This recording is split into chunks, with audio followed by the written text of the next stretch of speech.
எல்லாருக்கும் வணக்கம். வருகின்ற ஆங்கில புத்தாண்டு வாழ்த்துக்களையும் உங்கள் மூலமாக அனைவருக்கும் தெரிவித்துக் கொள்கின்றேன். இன்னைக்கு காலையில் மாண்பு முதலமைச்சர் அவர்களை சந்திக்க வேண்டும் என்று ஒரு வாரத்துக்கு முன்பு கோரிக்கை விடுத்திருந்தேன். இன்று அவரை காணுவதற்கு வாய்ப்பு கிடைத்தவுடன் நேரடியாக வந்து சந்தித்திருக்கின்றேன். சந்தித்ததன் சாராம்சம் என்ன அப்படின்னு சொன்னால், கஜா புயல் பாதிக்கப்படமோ நேரடியாக சென்று பல குக்கிராமங்கள் முதற்கொண்டு அனைத்து பகுதிகளிலும் 4 நாட்கள் சுற்றுப்பயணம் செய்தேன். அதில் முன்னெச்சரிக்கையாக புயல் வருகின்ற முன்னெச்சரிக்கை செய்தமைக்கு முதற்கான அவர்களை பாராட்டுகளை ஏற்கனவே தெரிவித்திருந்தேன். அதை மீண்டும் வலியுறுத்தி ஒரு கடிதமும், செல்கின்ற இடத்தில் நான் பார்த்தவைகளையும் ஏற்பட்ட இழப்புகளையும் வாழ்வாதாரத்தை இழந்து தவிக்கின்றவர்களுக்கு உடனடியாக நிவாரணம் சென்றடைய வேண்டும் என்ற கோரிக்கையை, மேலும் இதுவரை செல்லாத இடத்திற்கு செல்ல வேண்டும் என்ற அன்பு வேண்டுகோளையும் விடுத்திருக்கின்றனர் ஒரு கடிதத்தில். மற்றொரு கடிதத்தில் நமது பட்டாசு தொழிற்சாலை முடங்கி கிடப்பதை வைத்து சுப்ரீம் கோர்ட்டுடைய ஆர்டர் இருந்தாலும் அதை சீராய மனு ஏற்கனவே தமிழக அரசு மூலமாக அது உறுதியாக இருந்தாலும் அமைச்சர் பெருமக்களும் அதை அழுத்தமாக எடுத்துரைத்திருந்தாலும் ஜனவரி மாதம் வருகின்ற தீர்ப்பு இவர்களுக்கு சாதகமாக இருந்தால்தான் 8 லட்சம் பேர் பாதிக்கப்படுகிறார்கள் தொழிலாளர்கள். அது மூடப்பட்டிருக்கிறது. ஆக பட்டாசு தொழிற்சாலை வந்து பேரியம் நைட்ரேட்டை பயன்படுத்தாமல் அவர்கள் பட்டாசை தயாரிக்க முடியாது என்பதுதான் உண்மை. அதில் இன்னொரு யுக்தியை வந்து அவங்க சஜஸ்ட் பண்ணியிருக்காங்க. அதாவது தீயை மூட்டியவுடன் அந்த திரியை பற்ற வச்சோன்னே அது வந்து ஹீட் ஜென்ரேட் பண்ணி ஹீட் மூலியமாக வாட்டராக வந்து அதை அமைகின்ற ஒரு சூழலை உருவாக்கி தர வேண்டும் என்று. அந்த technology still not here in our country properly. ஆனால் அது பண்ண முடியாது. பேரியம் நைட்ரேட் இல்லாமல் அவங்க வந்து பட்டாசு தயாரிக்க முடியாத சூழல் இருக்கும்போது, அதுவும் படிப்படியாக மக்கள் வந்து அதிகமாக பட்டாசு பயன்படுத்தாத சூழலில் தொழிலும் முடக்கப்பட்டு இவங்க வந்து ஆல் ஓவர் இந்தியா பார்த்திங்கன்னா தீபாவளி ஒரு தடவை பட்டாசு வெடிக்கிறாங்க, மற்ற நிகழ்வுகள் குறைவாக இருக்கிறது. கிறிஸ்மஸ் விழாவில் பட்டாசு வெடிக்கிறாங்க, நியூ இயருக்கு பட்டாசு வெடிக்கிறாங்க. நசிந்து போகின்ற தொழில் ஒன்றாக பட்டாசு தொழிலும் உருவாகி விடக்கூடாது. அது மட்டுமல்லாமல் 8 லட்சம் தொழிலாளர்கள் பாதிக்கப்படுகிறார்கள் என்பதை சுட்டிக்காட்டியிருக்கின்றேன். அதுக்கு அரசுக்கு வருமானமும் இல்லாமல் போகின்ற சூழலும் உருவாகிறது என்பதை சுட்டிக்காட்டியிருக்கின்றோம். ரெண்டாவது, weather there could be a adjournment of அந்த அமல் இதை பண்ணுறதுக்கு பிளாஸ்டிக்கை பற்றி நல்ல முடிவாக இருந்தாலும் என்வாயன்மெண்ட்டுக்கு தேவையான ஒன்று பிளாஸ்டிக்கை பயன்படுத்தக்கூடாது என்பது இருந்தாலும் அவங்களுக்கு வந்து சிப்பெட்டில் வந்து ஒரு பெர்மிஷன், அதாவது ஜெர்மனிலையும் ஃப்ரான்ஸ்லேயும் மக்காச்சோளத்திலிருந்து ஸ்டார்ச் எடுத்து வந்து அவங்க பையை உருவாக்குகிறார்கள். அது 6 மாதத்துக்குள் மக்கி போகின்ற ஒரு சூழல் இருக்கிறது. அதை வந்து கம்போஸ்டபிள் அப்படின்னு இருக்கும்போது அதை பயன்படுத்துறதுக்கு வாய்ப்பு இருந்தால் அதை பயன்படுத்தலாம் என்று இருந்தாலும் அதற்கு வந்து சிப்பெட்டில் வந்து கிட்டத்தட்ட 16 பேர் தான் ஆல் இண்டியா லெவலில் வந்து அவங்களுக்கு பர்மிஷன் கிடச்சிருக்கு. License has been given. ஆய்வு செய்த பிறகு ஒரு 2000 பேர் வந்து ஆய்வு செய்வதற்காக 4.5 அதாவது 4.5 lakhs அவங்க வந்து அது கட்டி அதற்காக காத்து கொண்டிருக்கிறார்கள். அவர்களுக்காவது அது வந்து ஒரு அனுகூலமாக ஒரு 6 மாத காலம் அந்த லைசன்ஸ் வர வரைக்கும் அவங்களுக்கு அது ஏதாவது செய்ய முடியுமா என்று முதலமைச்சர் ஒரு கோரிக்கை வைத்திருக்கின்றேன். அதற்கு பிறகு வந்து ஜல்லிக்கட்டில் கைது செய்யப்பட்ட இளைஞர்கள் பற்றி ஒரு கருத்து நிலவுகிறது. ஏன்னா ஜல்லிக்கட்டு வந்து தொடர்ந்து நடைபெற்று வருகிறது. பல விதத்திலும் அனைவரும் போராடி பெற்று தமிழர்களின் பண்பாட்டு கலையான ஜல்லிக்கட்டு நடப்பதற்கு போராடியவர்கள் மீது இன்னும் வந்து கேஸ் வந்து நிறைய கேஸுகள் போடப்பட்டிருக்கிறது. அதை வந்து அவங்க என்ன பண்ண முடியுன்ற கோரிக்கையும் முதலமைச்சரின் பார்வைக்கு எடுத்து சென்றிருக்கின்றேன். இதுதான் முக்கியமாக அவரிடம் நான் சந்தித்து பேசியவைகள் என்று சொல்கிறேன்.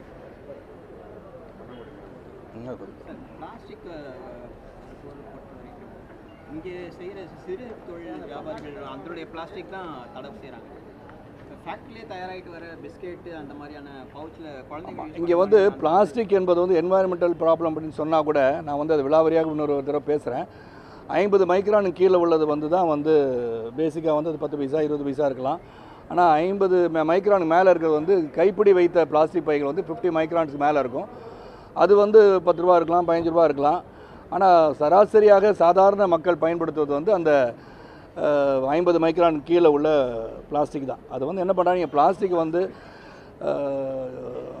இவங்க வந்து 3ஆக பிரிக்கிறாங்க. ஒன்று வந்து அந்த குப்பை கொட்டும் போதே பிளாஸ்டிக்கு, பேப்பரு, பாட்டில்னு பிரித்தா கூட அது முழுமையாக செயல்படுத்தி கொண்டு இருந்தாலும் மக்களும் வந்து அதற்கு ஒத்துழைத்தால் மட்டுமே நம்ம வந்து இதெல்லாம் வந்து பண்ண முடியும். அதனால தான் இன்றைக்கி பிளாஸ்டிக்கை முழுமையாக நாம் தடை செய்ய வேண்டுமா என்று கேட்டால் என்னை பொறுத்த வரைக்கும் அதை முழுமையாக தடை செய்ய வந்து அரசு முடிவெடுத்திருந்தாலும் அவங்களுக்கு அவகாசம் கொடுத்து அந்த பிளாஸ்டிக்கில் ரோடு போடுறாங்க. கரூர் பக்கம் ஒரு மிகப்பெரிய ரோடே வந்து பிளாஸ்டிக்கில் போட்டிருக்காங்க. அண்ட் ஃபியூவல் வந்து ஆல்டர்னேட் ஃபியூவல் கண்டுபிடிக்கிறது பிளாஸ்டிக்கை வந்து பயன்படுத்துகிறாங்க. அதே மாதிரி பிளாஸ்டிக்கில் வந்து வீடு கட்டுற டைல்ஸை வந்து கண்டுபிடிக்கிறாங்க. ஸோ மறுசுழற்சியில் பிளாஸ்டிக்கை பயன்படுத்துகின்ற முறையை கையாண்டால் பிளாஸ்டிக்கை முழுமையாக அந்த 50 மைக்ரான் கீழே இருக்கிறது மட்டும் அவங்க வந்து தடை செய்துட்டு 50 மைக்ரான் மேலே உள்ளதுக்கு இவங்க சுழற்சி முறையில் வேறு ஒரு பயன்பாட்டுக்கு அதை பயன்படுத்த முடிந்தால் சிறப்பாக இருக்கும் என்ற கருத்தை நான் வெளிப்படுத்தியிருக்கின்றேன். மத்திய அரசு இப்போ 137 கோடி மறுபடியும் அறிவிச்சிருக்காங்க கஜா புயல் நிவாரணத்துக்கு வந்து பேரிடர் அப்படின்னு சொல்லி அவங்க வந்து அறிவிக்கணும்னு பல தடவை சொல்லிட்டோம். ஏன்னா நேற்று கூட ஒரு தென்னை விவசாயி, மிகப்பெரிய விவசாயிகிட்ட பேசிகிட்டு இருந்தேன். ஒரு ஏக்கருக்கு கிட்டத்தட்ட 70 மரங்கள் இருக்குது. ஒரு நாளைக்கு ஒரு வச்சா 360 காய்கள் ஒரு மரத்தில் காய்க்குதுன்னா 70 மரம்னு சொன்னால் 25,000 காய்கள் காய்க்கிறது. ஒரு தேங்காய் 15 ரூபான்னு வச்சுக்கிட்டா கூட அதிலிருந்தே வருமானம் வந்து இந்த டெல்டா பகுதிகளில் வந்து விவசாயம் வந்து குறைந்து வருகின்ற சூழலிலும் தண்ணீர் இல்லாத சூழலிலும் அவங்க வந்து பணப்பயிர்கள் வந்து பயிரெல்லாம் சொல்லி தென்னை விவசாயிகள் தான் ரொம்ப பெரிய லெவலில் பண்ணி அது மேலே நம்பிக்கை வச்சு வாழ்க்கையும் வாழ்வு எல்லாமே அதில் தான் டிபெண்ட் ஆகிருக்கு. ஸோ அது மறுபடியும் ஹைப்ரிட் தென்னை மரங்கள் வைத்தால் கூட கிட்டத்தட்ட 5 to 6 வருஷம் வந்து ஆகும். அதை மறுபடியும் சாகுபடி செய்வதற்கு மறுபடியும் விற்பதற்கு 10 ஆண்டு காலம் ஆகும். அதனால் அதுக்கு வந்து என்ன செய்கிறது நம்ம முடிவெடுத்தாகணும். ஆனால் ரொம்ப பெரிய பாதிப்பு இருக்குது. அதனால் இந்த நிவாரணம் வந்து மத்திய அரசு கொடுக்குற நிவாரணம்னா நிச்சயமாக பத்தாது. ஏற்கனவே பேரிடரில் வந்து 1677 கோடி தமிழக அரசிடம் இருக்கிறது, அதை பயன்படுத்திக் கொள்ளலாம் என்று அவங்க கோர்ட்டில் சொல்லியிருக்காங்க. ஆனால் என்னதான் பண்ணாலும் அந்த பேரிடர் மாநிலம் அறிவித்து இந்த 20 வருஷம் அவங்க வாழ்வாதாரத்தை புரட்டி போட்ட அந்த கஜா புயலுக்கு ஒரு கண்காணிப்பு குழு வேணும்னு நான் சொல்லியிருக்கேன். என்னன்னா ஒரு வருஷத்துக்கு அப்புறம் அந்த விவசாயம் எப்படி இருக்கான்னு யார் போய் பார்க்க போகிறாங்கன்னு தெரியல. 5 வருஷத்துக்கு அப்புறம் திரும்பி வந்து மறுபடியும் வந்து வாழ்க்கை வந்து மறுபடியும் சீரமைந்து விட்டதா என்று தெரியாது. அதனால் ஒரு மிகப்பெரிய ஒரு இழப்பு, இது வந்து ஈடுகட்ட முடியாத இழப்பு. வாழ்க்கையை புரட்டி போட்ட ஒரு சூழல் அந்த பகுதியில் உள்ள எல்லா மக்களுக்கும் இருக்குது. அதை நம்ம வந்து மிகவும் உன்னிப்பாக கவனித்து கூர்மையாக கவனித்து அவர்கள் வாழ்வாதாரத்தை வந்து நம்ம சீரமைக்க வேண்டும் என்று சொன்னால் மிகப்பெரிய ஒரு பல கோடி ரூபாய் வந்து நம்ம செலவிட வேண்டிய சூழல் இருக்குது. அது மக்களும் சரி, அரசும் சரி, மத்திய அரசும் சரி, மாநில அரசும் மேலும் வந்து அந்த மக்களுக்காக நிவாரணம் செய்வது நல்லதுன்னு நான் நினைக்கிறேன்.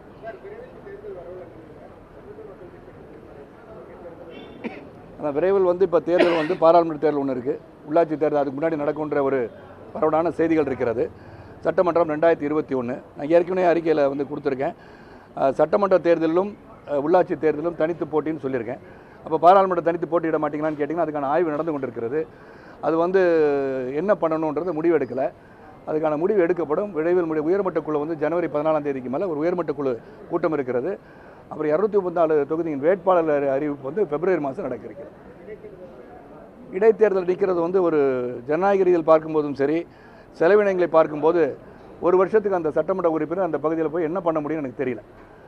ஆகவே வந்து அது வந்து நிச்சயமாக வந்து நம்மளுடைய வரிப்பணம் மேலும் வீணாக செல்லும் என்ற எண்ணம் தான் எனக்கு இருக்குது.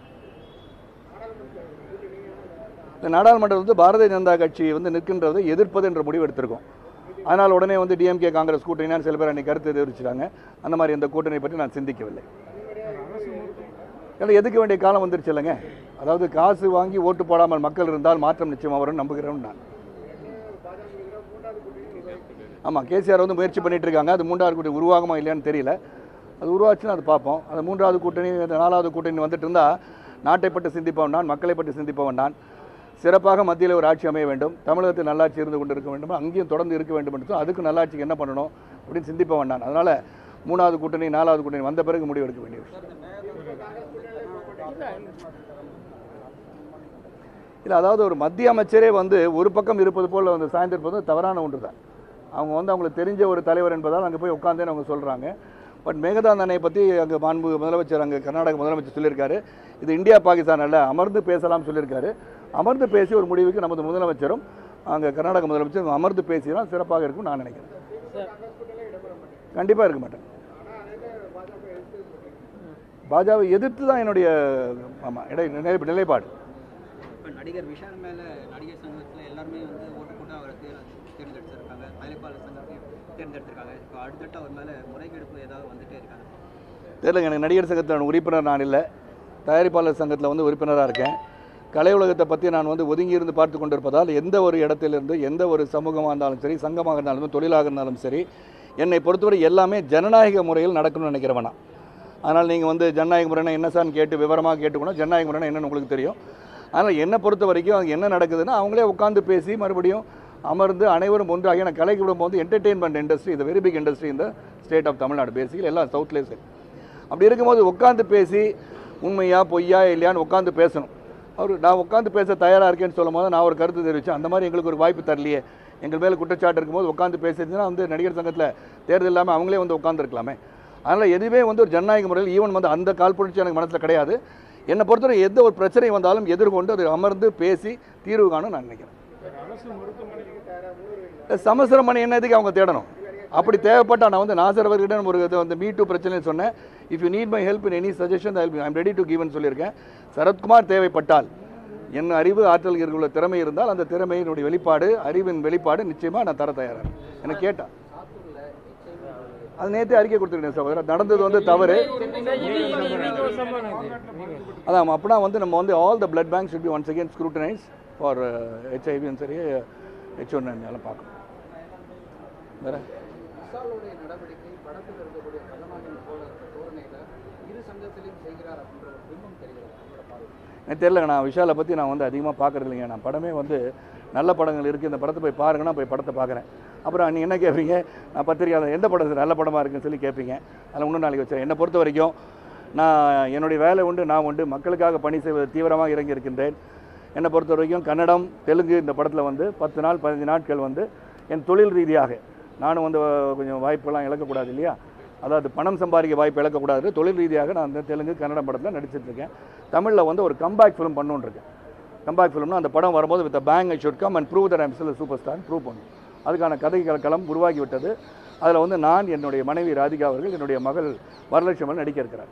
முதலமைச்சரோட உங்களுக்கு ஒரு நல்ல ஒரு பழக்கம் இருக்குது. வரக்கூடிய இடைத்தேர்தலில் பாமக அதிமுகவோட இணைந்து தேர்தல் சந்திக்கிற வாய்ப்பு இல்லை. இடைத்தேர்தலே வேண்டாம்னு நான் நினைச்சிருக்கேன். அந்த நிலைப்பாடு நாடாளுமன்ற தேர்தல் வந்து அறிவித்து அவங்க கூட்டணிகள் எல்லாம் அறிவித்த பிறகு என்ன நிலைப்பாடுன்னு பார்க்கணும். நான் பிஜேபி இருக்கிற பக்கம் எந்த பக்கமும் நான் இருக்க மாட்டேன்.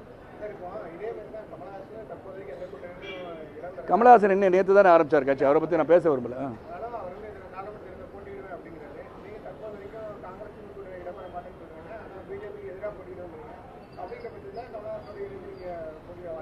அவரை கேட்கணும் நீங்கள் அந்த கேள்வி. சரத்குமாரோட இணைஞ்சிருக்கீங்கன்னா எனக்கு 22 வருஷம் அனுபவம், அரசியல் அனுபவம். இன்று நேற்றல்ல, 22 வருஷமாக அந்த அரசியல் பண்ணிட்டு இருக்கேன். சூரியவம்சன் வெற்றிக்கு பிறகு நான் அரசியல் வந்தவன். ஸோ நான் வந்து 22 years I am in politics, much senior than all the others put together.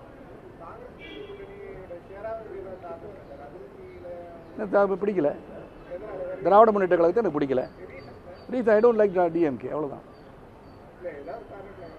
பிடிக்கல, அவ்வளோதான். பிடிக்கல இல்லை, பிடிக்கலன்னா இப்போ வந்து என்னுடைய நடப்புகள் அவர் பேசுனது கூட sometimes I don't want to go deeper into the subject. ஒரு தலைவனுக்கு வந்து இல்லை வந்து திடீர்னு வந்து நான் வந்து நான் பிஜேபி எதிர்ப்பேன்னு சொல்கிறேன். I will not call Modi a sadist. Sadist a very big word to be used to the prime minister of a country, இல்லையா? How will you call him a sadist? You have been with him. He has come to see your father. உங்கள் அப்பா வந்து பார்த்துருக்காரு இல்லையா? நானே வந்து அவருக்கு எல்லா மருத்துவ செலவும் கொடுக்குறேன்னு சொன்னார். அப்போ you didn't see him as a sadist. He was very lovable person that day. So வார்த்தைகளை அளந்து பேசணும். நாகரிக அரசியலை விரும்ப வேண்டாம். ஸோ நாகரிகத்துக்கு புறம்பாக இருப்பதால் நாளைக்கு நம்மளே வந்து வேறு மாதிரி திட்டலாம். அதனால் அந்த மாதிரி ஒதுங்கி இருக்கிறது பெட்டர்னு நினைக்கிறோம். இல்லையா? பிடிக்காதது காரணம் அதுதான், ஒதுங்கி இருப்பது தான் நான் சொல்கிறேன். அணுகுமுறை மட்டும் இல்லைங்க, அவர் என்ன டேலண்ட் இருக்குன்றது அப்புறம் தானே பார்க்கணும். What is is administration capacity has to be also weight. அப்படி பார்க்கும்போது கலைஞராக ஸ்டாலின் அவர்களான்னு கேட்டால் கலைஞர் வந்து இஸ் மச் அஹெட் தானே. கலைஞர் கூட பண்டாரம் பரதேசின்னு சொல்லிட்டு தானே பிஜேபி கூட்டணி வச்சாரு. ஆமாம், அது வச்சிருக்கேன். அந்த டைமில் வந்து அவர் பேசியதை வந்து அவரே சில சமயங்கள் வருத்தங்கள் தெரிவித்திருக்கிறார். இவர் வருத்தம் தெரிவித்து சாட்டிஸ் இஸ் ராங் வேர்ட் ஐ யூஸ்னு சொல்லிட்டு போகலாமே. அதான மனிதாயமானம், அதான ஹியூமன் ரிலேஷன்ஷிப். ஓகே பஸ், நன்றி.